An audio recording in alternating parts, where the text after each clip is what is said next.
राम राम सभी को। नए वर्ष के इस शुभ अवसर पर हम आज शुरुआत कर रहे हैं श्रीमद् भागवत के एक छोटे से अध्याय से। मैं चाहती हूँ कि आज जो मैंने कहानी पढ़ी है मैं वो आपको सुनाऊं, उसकी सीख है वो आपको बताऊं। तो एक बार की बात है, क्षीर समुद्र के अंदर एक त्रिकुट नाम का बहुत सुंदर सा पर्वत था। ऐसे इमेजिन करके देखिए कि इतना सुंदर, चारों तरफ हरियाली हो, फूलों की खुशबू आ रही हो, बीच में एक सुंदर सा तालाब था जिसके नीचे मार्बल लगा हुआ था और बहुत सारे जीव जंतु उसमें किलोल कर रहे थे। ये दृश्य इतना सुंदर था, यहाँ सारे के सारे देवता और गंधर्व अपनी अपनी पत्नियों सहित मजे से रहा करते थे। तो एक बार की बात है, हाथियों का एक राजा गजेंद्र अपने पूरे दल, अपने परिवार और अपने बच्चों, मतलब हथिनियों और अपने बच्चों के साथ यहाँ पानी पीने आया। और यहाँ की इतनी मनमोहक छवि देख के, चारों तरफ हरियाली देख के, इतना सुंदर सा तालाब और साफ पानी देख के उसका मन ऐसे किया कि यहाँ खूब मस्त होकर रहें, पानी पिए, अपने परिवार को पिलाएं और थोड़ी मस्ती करें। तो वो हाथी इतना बड़ा था कि उसके एक पैर से पेड़ टूट रहे हैं, कहीं जानवर मर रहे हैं, ऐसे करके वहाँ पे कोलाहल मच गया। फिर उसने पानी पीना शुरू किया उस तालाब के अंदर, तो उस तालाब को अपनी सूंड से बहुत गंदा कर दिया, चारों तरफ कमल के फूल तोड़ तोड़ के फेंक दिए। तो ऐसे में जो जीव जंतु तालाब के अंदर थे वो बहुत दुखी हुए, क्योंकि वो उनका घर है। तो इसलिए उनमें से एक ग्राह ने गजेंद्र का पैर कस के पकड़ लिया। अब ग्राह जलीय जीव है तो उसकी वहां उसका दबदबा ज्यादा था। गजेंद्र हाथी इतना बड़ा था फिर भी ग्राह के सामने उसकी चल नहीं पा रही थी। जब ग्राह पेड़ छुड़ाने की कोशिश करता तो कभी तो तालाब से उसको बाहर की तरफ खींच के लेके आ जाता गजेंद्र हाथी, और कभी हाथी को ग्राह वापस तालाब के बीच लेकर चल जाता। ऐसे करके ये जो इनकी लड़ाई थी वो किसी अंजाम तक नहीं पहुंच रही थी। तो इधर जो गजेंद्र हाथी का जो सारा परिवार था, उसके साथ जो हाथी वगैरह थे और उसके जो बच्चे थे, उसकी जो पत्नियां थी, वो सारे थक हार के इसको छोड़ के यहीं चले गए। अब ऐसी स्थिति में गजेंद्र को परमात्मा की, परमेश्वर की याद आई। उसने सोचा, यार जिस परिवार को मैंने अपनी पूरी जिंदगी दी है वो आज मुसीबत के टाइम में मुझे यहाँ अकेला छोड़ के चला गया। तो ऐसे में वो भगवान को हाथ जोड़कर प्रार्थना करने लगा कि मुझे अपने पापों के लिए क्षमा कीजिए, मुझे प्रायश्चित करने का मौका दीजिए। मैं इतने दिन इस मायावी दुनिया में अपना मोह लगाए बैठा था, आज मुझे समझ में आया कि ना धन दौलत कभी काम आती है, ना अपने बच्चों और पत्नी या परिवार की प्रीत कहीं काम आती है। अगर सच्चा कोई नाम है तो वो ईश्वर का है, और उसको मुझे समझने में बहुत देर हो गई। फिर भी आप मुझे क्षमा कीजिए प्रभु, और इस ग्राह्य से मेरा पीछा छुड़ाइए। तो ये उसकी करुण वंदना जब परमेश्वर ने सुनी, भगवान विष्णु ने सुनी, तो उसने कहा, बेटा अभी तो ये तुम्हारी पुनर्जन्म की पाप है तो थोड़ा तो तुम भोगो। इस तरह वो गजेंद्र करुण प्रार्थना करता रहा भगवान ने, और भगवान को अपने सुदर्शन चक्र सहित आना पड़ा, और सुदर्शन चक्र की वार से ग्राह को भगवान ने मार दिया और गजेंद्र को बचा लिया। तो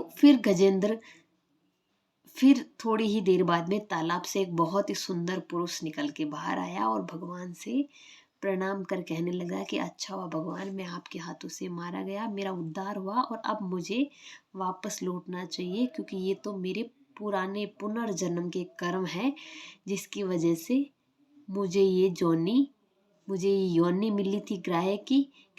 पिछले जन्म में जो ग्राह था वो एक गंधर्व था और इतना सुंदर था।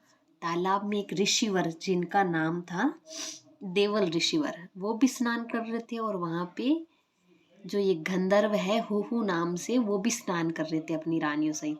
और ये इतने सुंदर थे तो उन्होंने क्या किया, देवल ऋषि को परेशान करने के लिए जब वो भी स्नान कर रहे थे तो उनका पैर पकड़ के उनको खींचना शुरू कर दिया। फिर उनको बीच में लाके तालाब में छोड़ दिया और उन पे हंसने लगा। तब ऋषियों का तप इतना ज्यादा होता है कि उनके श्राप से अगर शापित हो जाए तो हमें वो भोगना ही पड़ेगा। तब ऋषि ने श्राप दिया कि जाओ गंधर्व, अगले जन्म में तुम ग्राय बनोगे और इसी तरह पैर पकड़ोगे, इसी तरह लोगों के पैर पकड़ते रहोगे।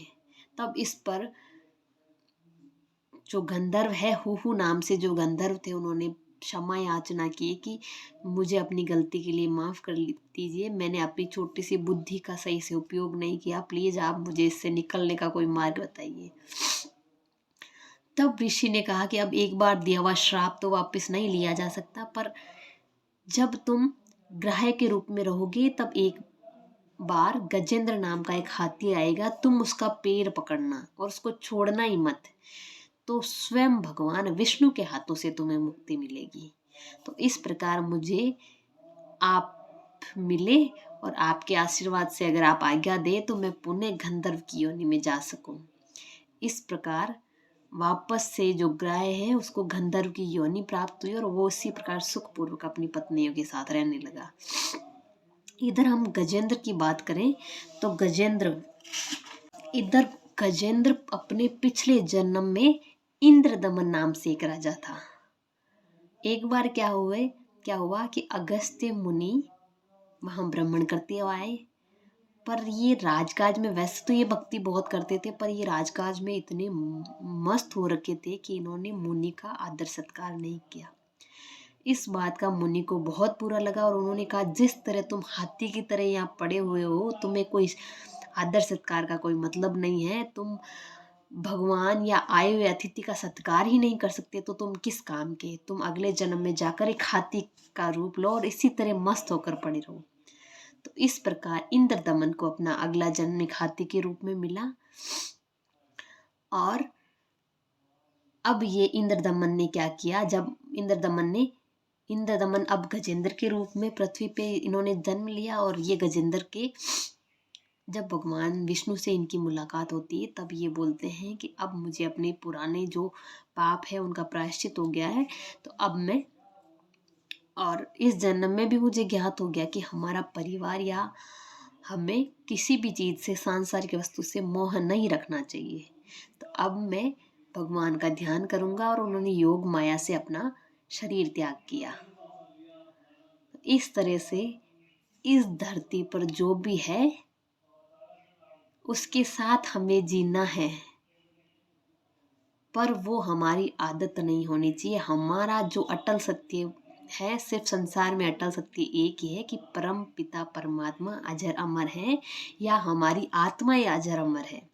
पर इंसान का रूप या किसी जानवर का रूप कोई अजर अमर नहीं है। ये आत्माएं शरीर बदलती रहती है, जैसे कि हम कपड़े बदल रहे हैं।